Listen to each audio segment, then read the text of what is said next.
Namaste. Three major IPOs are coming this year. Details are mentioned in this video. Let's go.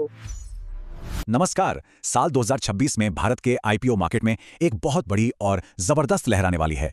ये एक ऐसी opportunity है जो कई सालों में एक बार ही देखने को मिलती है। तो चलिए हम सब मिलकर समझते हैं कि एक स्मार्ट इन्वेस्टर की तरह इस मौके का सही फायदा कैसे उठाया जा सकता है।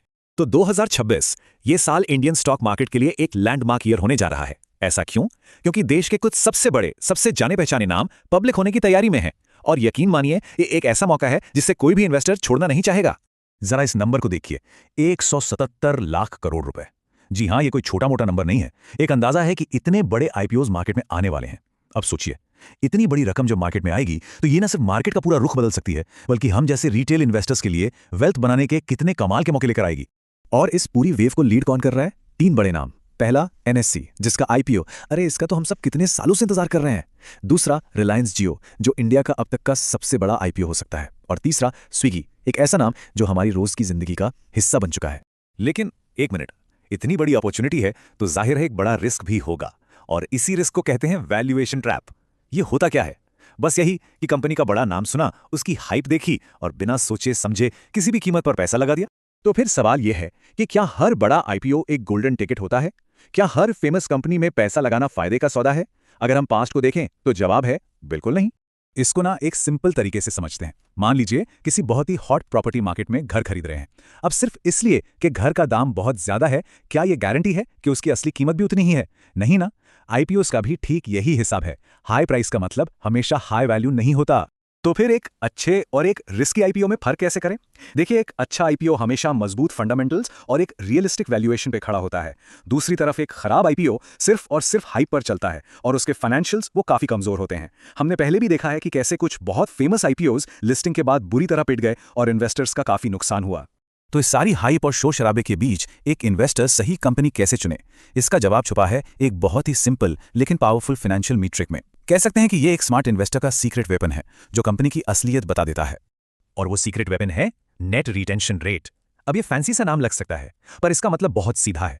ये बस ये बताता है कि कोई कंपनी अपने पुराने कस्टमर्स को कितना रोक पा रही है, और क्या वो पुराने कस्टमर्स टाइम के साथ कंपनी पर और ज्यादा पैसा खर्च कर रहे हैं।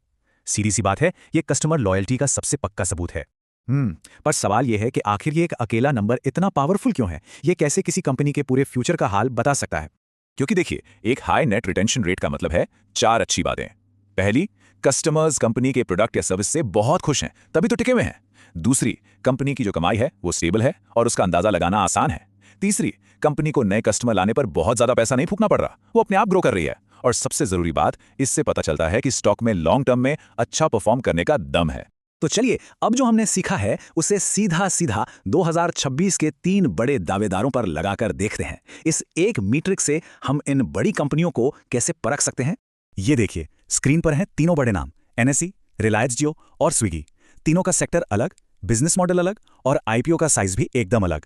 लेकिन एक चीज कॉमन है, जब भी इनके आईपीओ के पेपर्स यानी डीआरएचपी बाहर आएंगे तो हम सबको एक नंबर पर सबसे पहले नजर डालनी है। जी हां, नेट रिटेंशन रेट। ठीक है, तो अब हमारे पास ये काम की जानकारी तो आ गई है। तो अब सवाल यह है कि एक इन्वेस्टर के तौर पर हमारा अगला कदम क्या होना चाहिए? इस नॉलेज को एक्शन में कैसे बदलना है? यहाँ एक बहुत ही सिंपल 3 स्टेप स्ट्रैटेजी है। इसे हमेशा याद रखना है। नंबर 1, हाइप से बचना है। नंबर 2, कंपनी की वैल्यूएशन पर सवाल उठाना है, क्या ये कीमत सही है? और नंबर 3, जो सबसे जरूरी है, इन्वेस्ट करने से पहले कंपनी का नेट रिटेंशन रेट जरूर चेक करना है। तो अब जब ये पावरफुल टूल हमारे पास है, तो इन 3 बड़ी कंपनियों में से आपकी नजर किस पर सबसे ज्यादा रहेगी? एनएससी, जियो या फिर स्विगी? नीचे कमेंट्स में अपनी चॉइस जरूर बताइएगा। और हाँ, एक जरूरी बात, ये सारी जानकारी सिर्फ एजुकेशनल पर्पस के लिए है। इससे किसी भी तरह की फाइनेंशियल एडवाइस ना समझा जाए। कहीं भी इन्वेस्ट करने से पहले हमेशा एक सेबी रजिस्टर्ड एडवाइजर से सलाह जरूर लें।